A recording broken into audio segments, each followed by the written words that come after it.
Tayo po ay nagpapatuloy sa ating communion series. Alam nyo, pagka Communion Sunday, tayo po ay bumabalik sa Gospel of Luke. At ang Gospel na ito ay pinamagatan natin God, the Son, Son of Man. At ang title po ng ating mensahe ngayong hapong ito ay Isang Kamanghamanghang Pananampalataya. Isang Kamanghamanghang Pananampalataya. Yung pong ating binasang kwento ay makikita nyo rin po sa Matthew 8:5-13.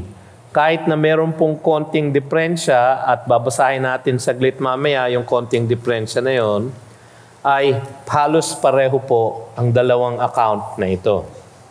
Pero tayo po ay babasahin po natin siya at aaralin natin siya mula sa account ni Dr. Luke. Nung uli nating pag-aaral sa Gospel of Luke, nakita natin ang panganib ng pakikinig kay Kristo na wala namang pagsunod sa Kanya. Yun ang ating huling pinag-aralan sa Luke chapter 6, verses 46-49. Ang babala nga sa verse 49 ay ganito, "But the one who hears and does not do them is like a man who built a house on the ground without a foundation. When the stream broke against it, immediately it fell, and the ruin of that house was great." Ito ay isang pananampalataya na hungkag at walang laman, sa salita lamang at wala sa gawa. Hindi ligtas ang mga ganito sa kasiraan na dulot ng sanlibutan, sa kasiraan na dulot ng pagsubok, at sa kasiraan ng huling paghuhusga ng Panginoon na walang hanggan. Ang katuruan na ito ay karampatang pagtatapos sa Sermon on the Mount o Sermon on the Plain na ni-record na ni Dr. Luke. Ito ang sermon ng ating Panginoon. At ito ay tungkol sa kung ano ba talaga ang itsura ng isang tunay na disipulo niya.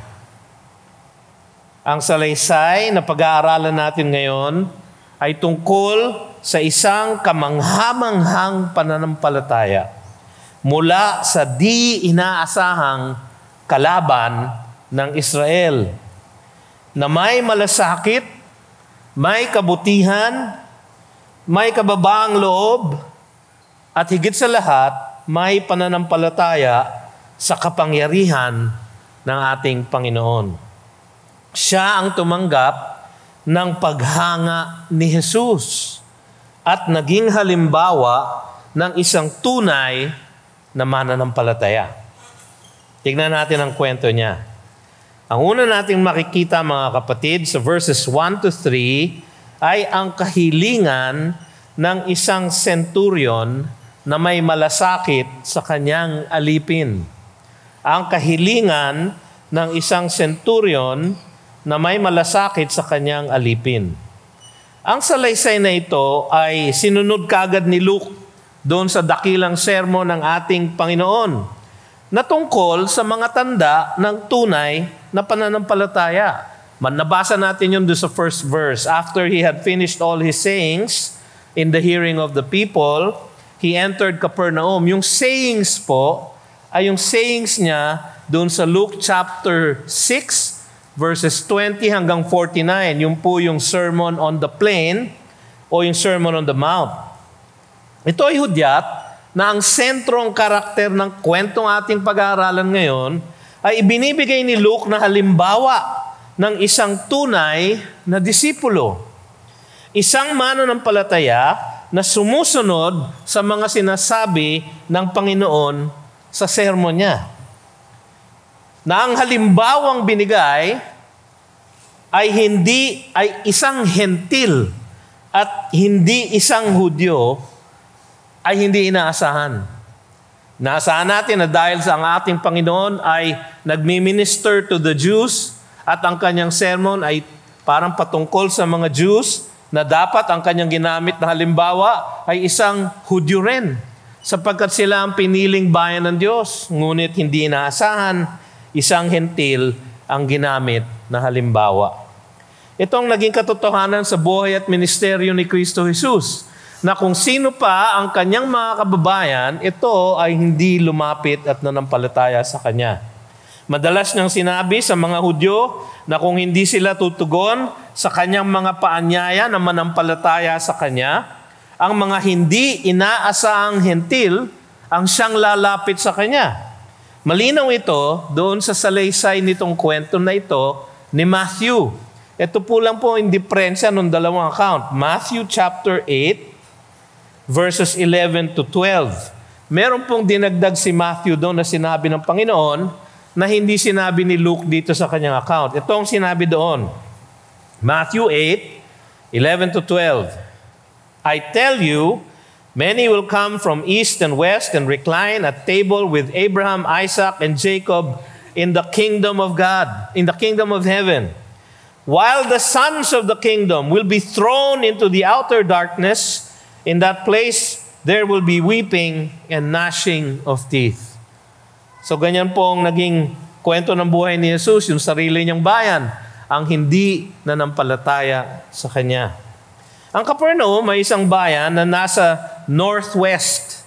Northwest, sa inyo po, northwest pa ganito. Northwest ng Sea of Galilee. Ito po yung Sea of Galilee, no? Para po siyang fist-shaped na lake, no? Sa northwest corner po, nandun po ang Capernaum. Ito ang nilipatan ni Jesus at ginawa niyang punong himpilan. Noong pinaalis siya sa sarili niyang bayan, naalala niyo yung kwentong yon sa Nazareth, kung saan siya ay pinaalis. Sabi sa Matthew 4,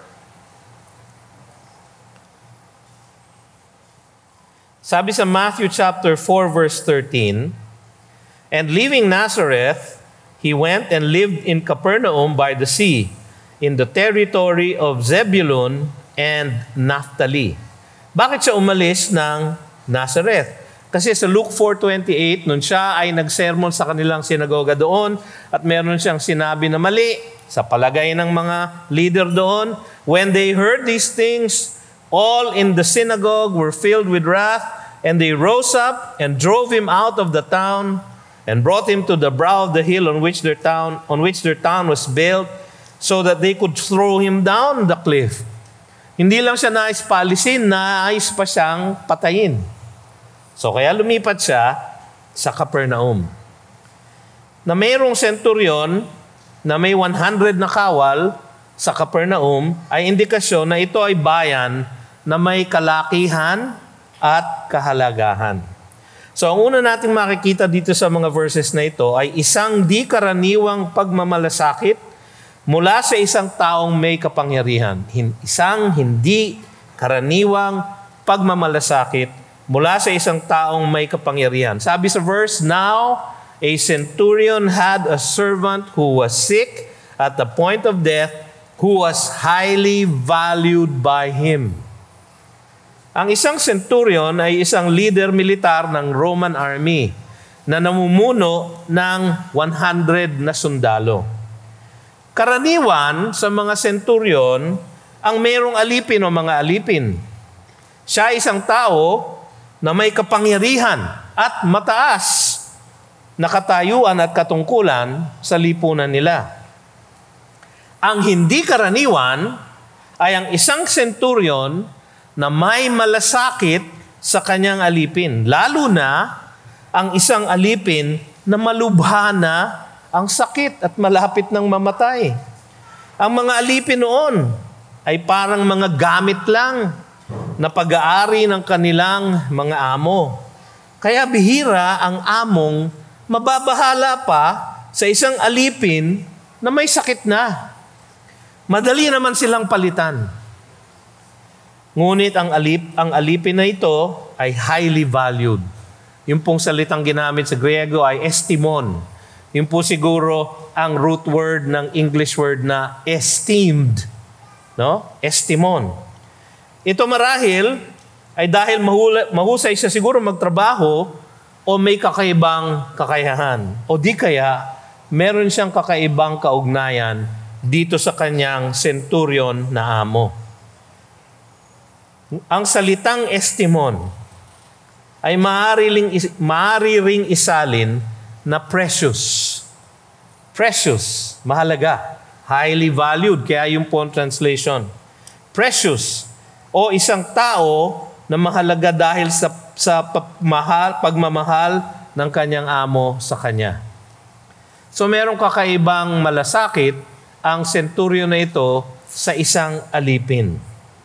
Hindi po yan nalalayo, mga kapatid. Siguro pwede nyo tignan bilang isang larawan ng pagmamahal at pagmamalasakit ng pinakamakapangyarihan sa lahat, ang ating Diyos Amang makapangyarihan sa lahat, na siyang nagpakita ng pagmamalasakit at pagmamahal para sa atin na mga alipin ng kasalanan. Ano pa man ang dahilan, malinaw, nakakaiba ang pagtingin at malasakit ng makapangyarihang centurion na ito sa isang abang alipin. Tanda ito marahil. Tanda ito siguro ng isang pusong may kakaibang pag-ibig sa isang hindi kaibig-ibig. Hindi ba pamilyar yon? Bakit hindi pamilyar? Yun daw ang tanda ng tunay na mananampalataya ni Kristo Jesus. Hindi ba sinabi niya sa kanyang Sermon on the Mount o Sermon on the Plain? Sa Luke 6:35-36, but love your enemies and do good and lend, expecting nothing in return. And your reward will be great, and you will be sons of the Most High, for He is kind to the ungrateful and the evil. Be merciful, even as your Father is merciful.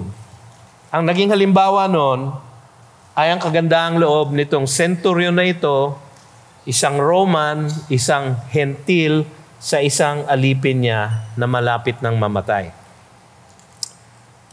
Meron din tayong makikita na isang di karaniwang kaugnayan sa mga taong kanyang nasasakupan. Ang sabi sa verse 3, when the centurion heard about Jesus, he sent to him elders of the Jews, asking him to come and heal his servant. Nabalita na marahil ng centurion na ito ang mga supernatural na pagpapagaling na ginawa ni Jesus. Nakalat na sa Galilee nung mga araw na iyon. Ang alam natin sa Luke chapter 4 verse 14, ang sabi doon, and Jesus returned in the power of the Spirit to Galilee, and a report about him went out through all the surrounding country. Sa Luke chapter 4 verse 37, and reports about him went into every place in the surrounding region. So kalat na ang kanyang kapangyarihan, ang kanyang kakayahan na gumawa ng milagro.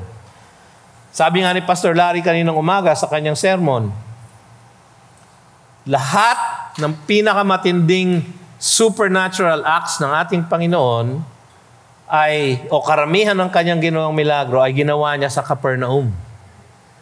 Kaya doon mismo sa lugar na iyon, kalat na kalat ang balita na si Jesus ay gumagawa ng kababalaghan. Nabalitaan din siguro niya ang mga katuruan ni Jesus. Hindi natin alam, baka nakinig siya doon sa Sermon on the Plain. Kasama siguro dyan itong sermon na ito na nagtuturo ng pagiging mahabagin. Nabasa natin kanina, Luke 6:36. Di ba? Ang sabi ni Kristo doon, be merciful, even as your Father is merciful. At sinabi rin doon ang pagsunod sa mga kautusan ng Diyos. Di ba yun ang huling bahagi, Luke 6:46-49, na kung sinasabi mo na ikaw ay mananampalataya, dapat sumusunod ka sa sinasabi ng Diyos. Nakiusap siya sa mga elders ng mga Hudyo na puntahan si Jesus at papuntahin si Jesus sa kanila upang pagalingin ang kanyang alipin.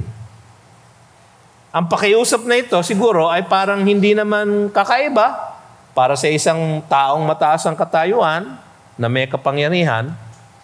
Parang normal lang na kung merong isang gumagawa ng kababalaghan at nagpapagaling, dapat naman siguro papayag siya na pumunta sa bahay nila para pagalingin ang kanyang alipin. Siguro ganun ang una niyang kaisipan. Siguro ganun ang sinuggest ng mga elders ng mga Hudyo na obviously meron din siyang kaugnayan. Yung pakiusap na ito ng centurion ay kakaiba rin sapagkat sinasabi nito na meron siyang mabuting relationship doon sa mga elders ng mga Hudyo. Alam nyo, kinamumuhian ng mga Hudyo ang mga Hentil. At hindi sila dapat nakikisalamuha sa kanila o pumasok man sa bahay nila. Si Peter mismo sa Acts chapter 10, nung pinapunta siya ng Espiritu ng Diyos sa bahay ng isang centurion din na si Cornelius, ang sabi niya sa Acts 10:28. And he said to them, "You yourselves know how unlawful it is for a Jew to associate with or to visit anyone of another nation. But God has shown me that I should not call any person common or unclean." Kailangan pambaguhin ng Panginoong Diyos ang kaisipan ni Peter para siya ay pumayag na magpunta sa bahay ng isang hentil. Isa ring centurion. At isa ring centurion, by the way, na God-fearer. Na katulad nitong centurion na ito, ay parang nananampalataya na sa Diyos. Sabi sa Acts 10, verses 1 and 2, tungkol kay Cornelius, at Caesarea there was a man named Cornelius, a centurion of what was known as the Italian cohort, a devout man who feared God with all his household, gave alms generously to the people, and prayed continually to God. Sa Bagong Tipan, mga kapatid, meron pong obserbasyon ng ilang mga komentarista na ang mga centurion ay parang palaging mabuti o palaging mabait pag binabanggit sa New Testament. Sabi ng Reformation Study Bible, centurions mentioned in the New Testament are all men of good character. Sabi naman ni Dr. MacArthur sa kanyang komentaryo sa Luke, like all other centurions mentioned in the New Testament, this one is portrayed favorably, along with the centurion in charge of Jesus' crucifixion. Naalala niyo yung centurion na yon? Na pagkatapos na makita na si Jesus ay nalagutan ng hininga at ibinigay ang kanyang espiritu sa kanyang ama, ang sabi niya, "This too is the Son of God." At si Cornelius, kababasa lang po natin, na isang God-fearer. Sabi ni MacArthur, along with the centurion in charge of Jesus' crucifixion and Cornelius, itong centurion na ito, became a believer in Jesus Christ. Makikita po natin yun mamaya. Pangalawang punto po, makikita natin sa verses 4 to 5, ang komendasyon ng mga Hudyo na bunga ng kabutihan ng centurion.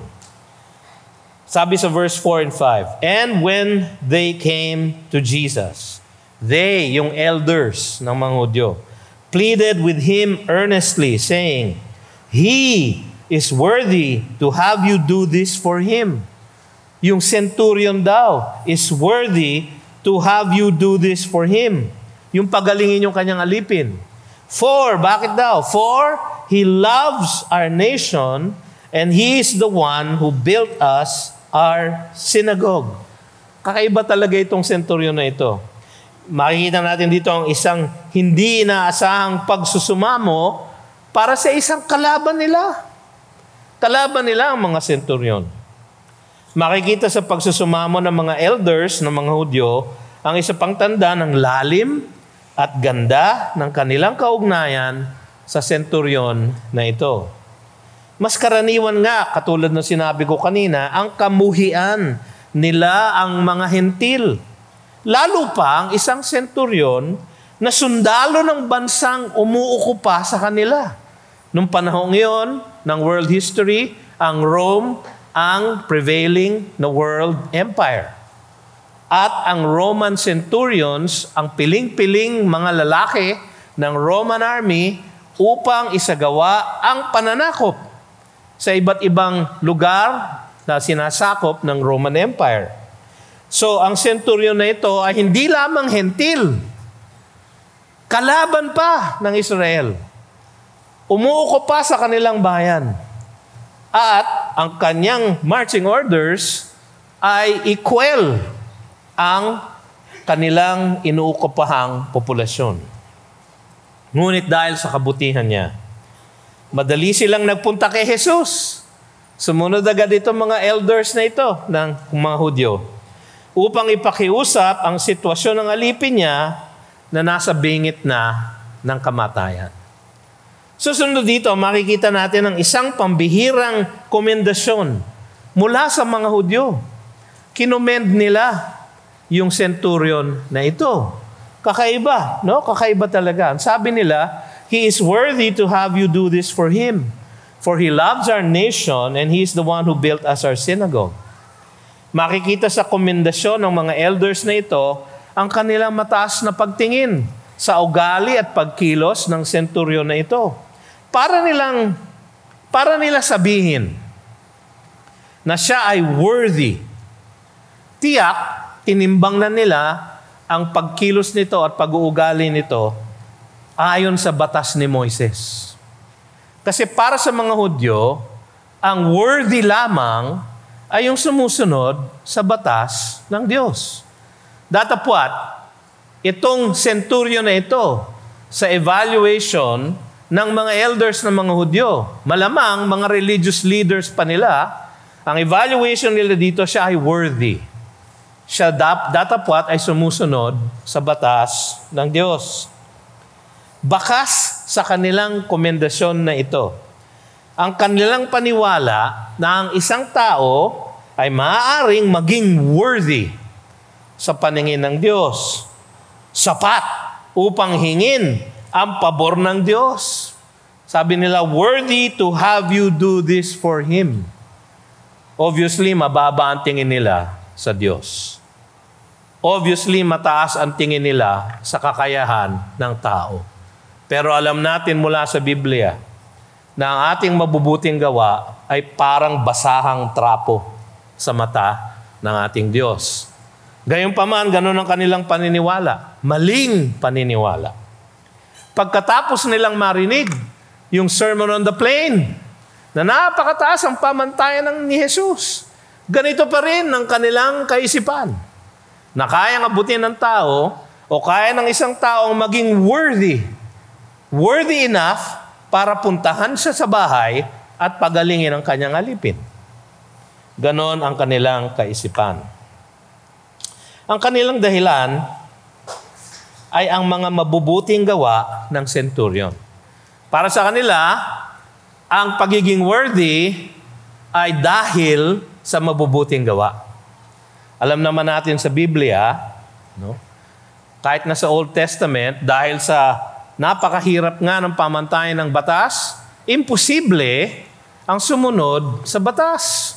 Datapwat, imposible maging katanggap-tanggap o worthy sa paningin ng Diyos. Kaya lang, tingin nila, meron silang dalawang dahilan. He loves our nation and He is the one who built us our synagogue. Yung He loves our nation ay hindi nila makikita. Yung love, hindi po nakikita. Pero ang nakikita, yung ginastos niya para sa pag-build ng kanilang synagogue. Parang nagpagawa siya ng isang building na ganito para sa mga Hudyo ng Capernaum. In fact, kung kayo makakapunta roon, at kayo nagkaroon na ng pagpapala ng Diyos na makapunta roon sa lugar na iyon, dumalaw kami sa Capernaum, wala na pong natitirang kahit na anong structure doon. Maliban lang sa isang ruins ng isang synagogue. Malaki po yung ruins ng synagogue. At hanggang ngayon, nakatayo pa ang mga poste. So alam natin na mamahalin ang pinagawa niyang synagogue para sa mga Hudyo na ito. Kahit na siya ay isang Romano, mahal niya ang bayang Israel.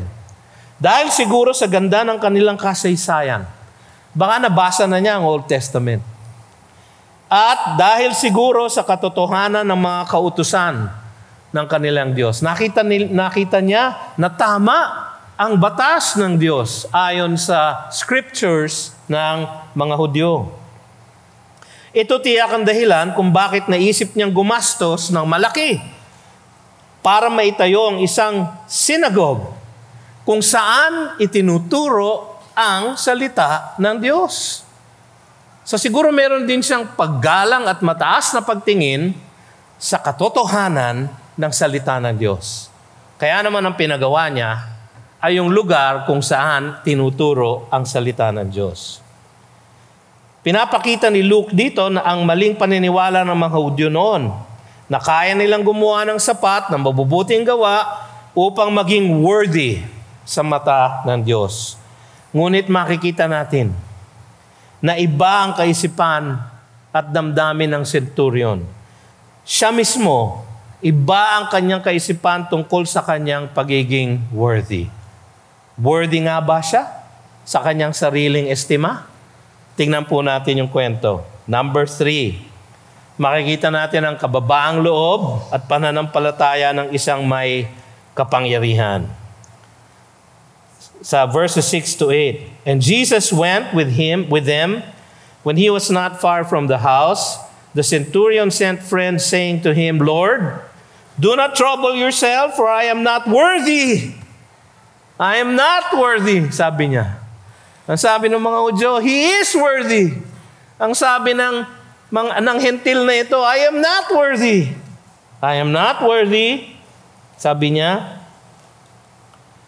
to have you come under my roof. Therefore, I did not presume to come to you. Hindi siya makalapit sa Diyos. But say the word and let my servant be healed. Wow. Bakit niya naisip yun? Na isang salita lang may mangyayari. Sabi niya, for I too am a man set under authority with soldiers under me. And I say to one, go, and he goes. And to another, come, and he comes. And to my servant, do this, and he does it. So makikita natin dito mga kapatid, isang kakaibang kababaang loob mula sa isang tao na nasa kapangyarihan. Itong mga elders ng Jerusalem, ng Capernaum, ay walang kapangyarihan actually. Meron lang silang katayuan sa kanilang maliit na lipunan na mga Hudyo. Pero itong centurion na ito, may tunay na kapangyarihan. Ang sabi niya, Lord, do not trouble yourself, for I am not worthy. Kung ang tingin ng mga Hudyo sa centurion ay worthy, iba ang kanyang tingin sa kanyang sarili. I am not worthy. Malinaw na alam niya na siya ay hindi karapat-dapat sa mata ng Diyos. Alam niya na siya ay makasalanan at hindi makalalapit sa isang banal na Diyos. Kaya sabi niya, therefore, I did not presume to come to you. Alam niya na hindi siya makakalapit sa isang banal na Diyos. Ngayon na lamang ang pagtingin niya kay Jesus, na hindi niya maisip na pumasok ito sa kanyang tahanan. Siguro dahil sa kanyang pag-aalala, sa kanyang mahal na alipin, naging mapusok siya nung una. Siguro nag-worry siya no? Kasi mamamatay yung kanyang alipin. Kaya sabi niya, he asked the elders to ask him to come to heal his servant. So yun ang una niyang request. So nagpunta yung mga elders. Pero nagpadala siya ng pangalawang contingent niya, ng mga mensahero niya. Malinaw na nagbago ang isip niya. Nagbago ang isip niya. Nakita niya siguro sa mga katuruan ng ating Panginoon, lalo na sa kanyang Sermon on the Mount, nakatatapos lang, na mataas ang pamantayan ng Diyos sa tunay ng pagiging matuwid. At doon sa pamantayang yon, sinukat niya siguro ang kanyang sarili at naisip niya, hindi ako aabot sa kalwalhatian na ito. Hindi niya maisip ngayon na papasukin man lang si Jesus sa kanyang tahanan. Kaya lang, may problema ngayon. Paano ngayon gagaling yung kanyang alipin? Kung hindi makakapasok ang Panginoon. No? So dito natin makikita naman mga kapatid ang isang malinaw na pananampalataya ng centurion na ito sa kapangyarihan ni Jesus. Sabi niya, say the word. Say the word. sabi niya. And let my servant be healed. Saan kaya niya natutunan yon? Saan kaya niya nalaman yon? Hindi malinaw sa salaysay ni Luke kung gaano kalawak ang kaalaman nitong centurion na ito tungkol sa salita ng Diyos. Ngunit makikita natin sa kanyang sinabi dito na malalim ang pagkakilala niya sa kapangyarihan ng Panginoon. Naalala ninyo ating pag-aaral sa omnipotence ng ating Panginoon. Nothing is too difficult for Him. Alam ng centurion na kailangan lang ni Jesus na bigkasin ang paggaling ng kanyang alipin at ito ay gagaling na. Alam niya eh. Sabi niya, say the word. Mamamatay yung alipin niya. Hindi pwedeng pumasok si Jesus sa bahay niya dahil siya hindi karapat-dapat. So, paano na ngayon? So, nanampalataya siya sa kapangyarihan ng salita ni Jesus na sa isang salita niya lang, mapapagaling niya ang kanyang alipin na nasa bingit na ng kamatayan. Nasa bingit na ng kamatayan. Marahil nabasa niya ang salaysay ng bayang Israel. Marahil nabasa niya ang Genesis 1:1 na kung saan sinabi, in the beginning, God created the heavens and the earth. At nabasa niya yung creation account siguro na kung saan nagsasalita lamang ang Diyos at ang lahat ng nilikha ay nalikha.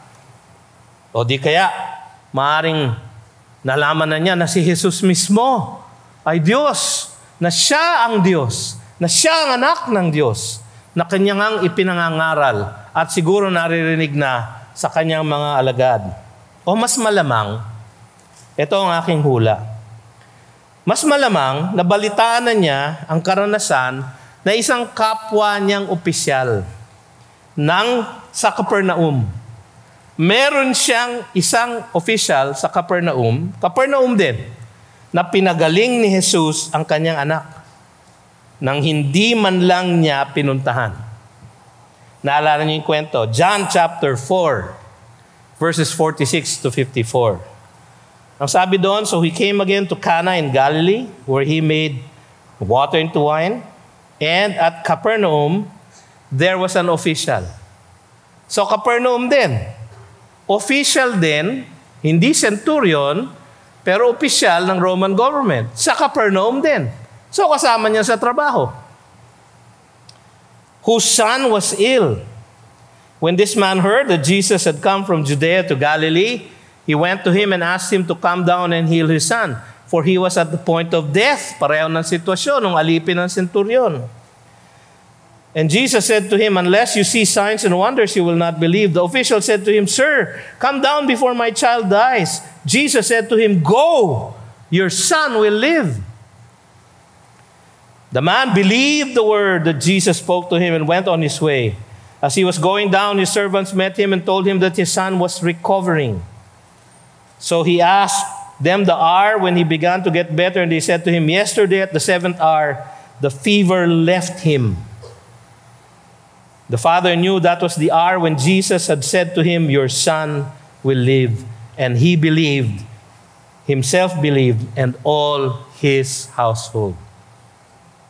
Ito ay nangyari sa Galilean ministry din ng ating Panginoong Jesus. Nasa Cana siya, pinuntahan siya doon ng opisyal na taga-Capernaum.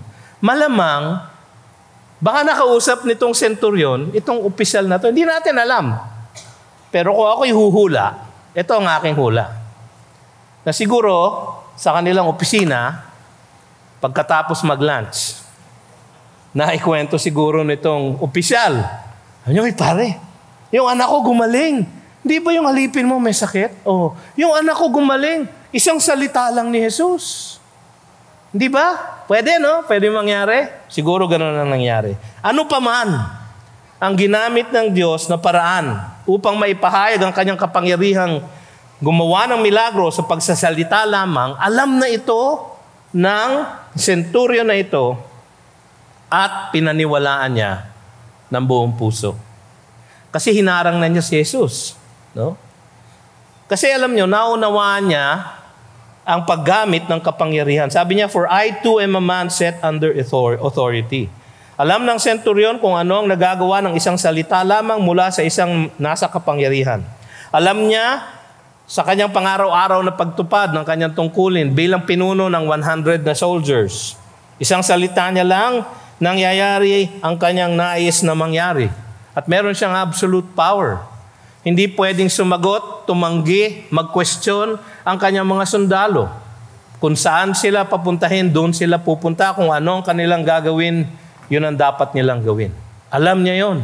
Naunawaan niya yon.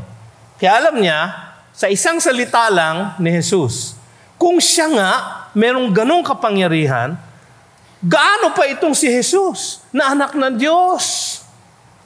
Kung ako nga, na centurion lang, at ang aking kapangyarihan ay over 100 soldiers lang, paano pa si Jesus na may kapangyarihan sa buong sanlilikha? Siguro ganun ang kanyang kaisipan. Ano pa man ang kanyang kaisipan. Alam niya na lahat pwede niyang ipagawa dahil sa kanyang kapangyarihan. Ngunit, ang hindi niya kayang gawin ay ang paggalingin ang kanyang mahal na alipin. Marahil, ginawa na niya ang lahat ng kaya niyang gawin sa abot ng kanyang kapangyarihan. Kailangan na niyang humanap ng saklolo mula sa Panginoon na alam niyang may higit na kapangyarihan at sapat na kapangyarihan upang pagalingin ang kanyang alipin. So, ginamit niya ang kanyang pananampalataya. Dito natin makikita sa ating pang-apat na punto, ang kakaibang paghanga at pagpapagaling ng ating Panginoon. Verses 9 and 10. When Jesus heard these things, he marveled at him. And turning to the crowd that followed him, said, I tell you, not even in Israel have I found such faith.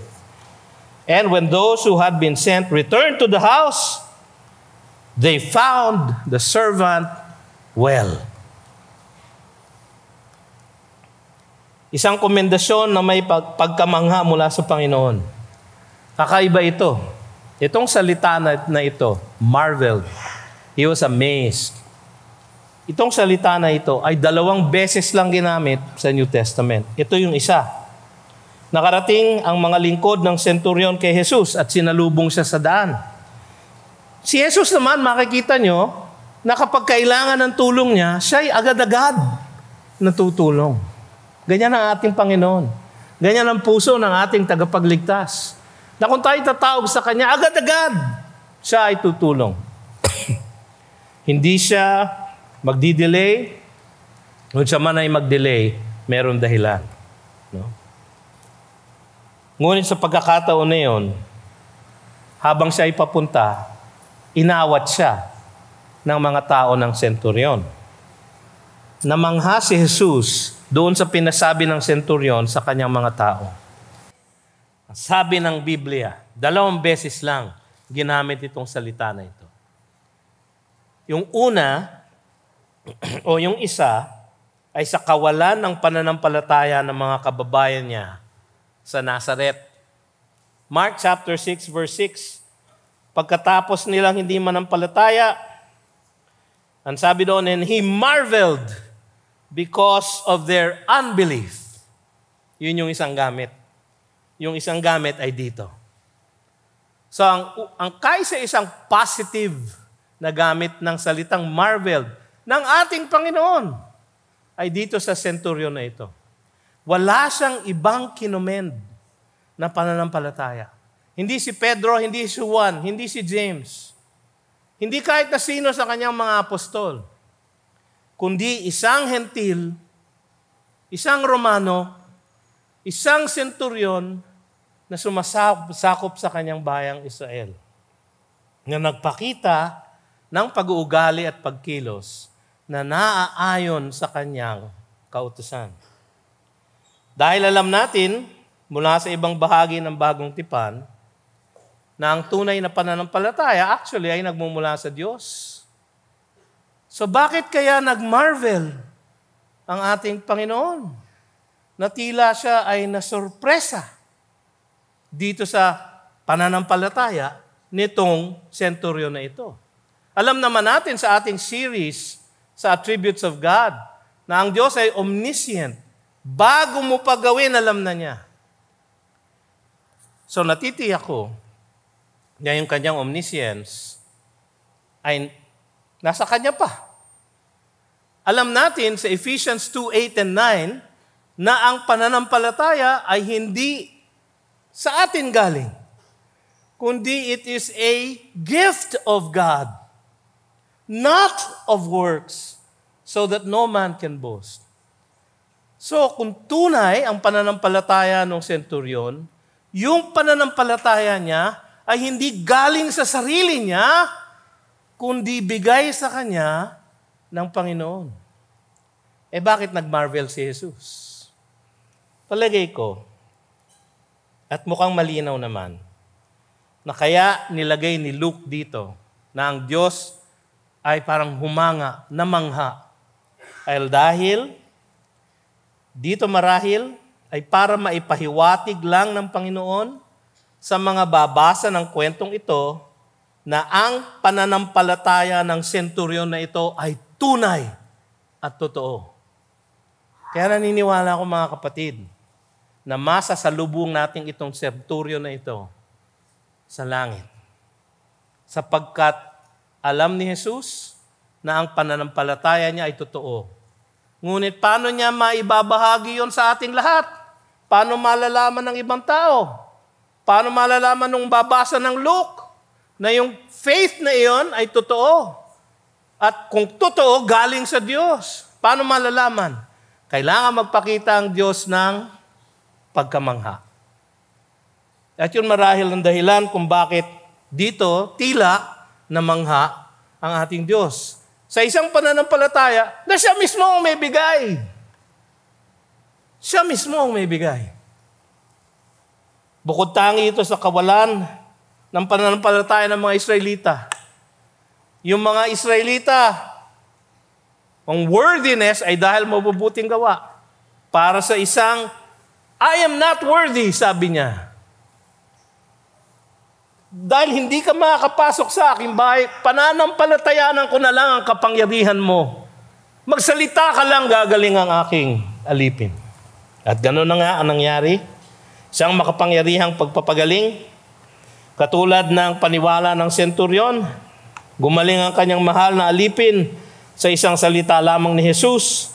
Hindi niya kailangan makita o mahipo ang may sakit. Isang bigkas lang ng kanyang makapangyarihang salita, ang dating nasa bingit ng kamatayan ay gumaling ng lubusan.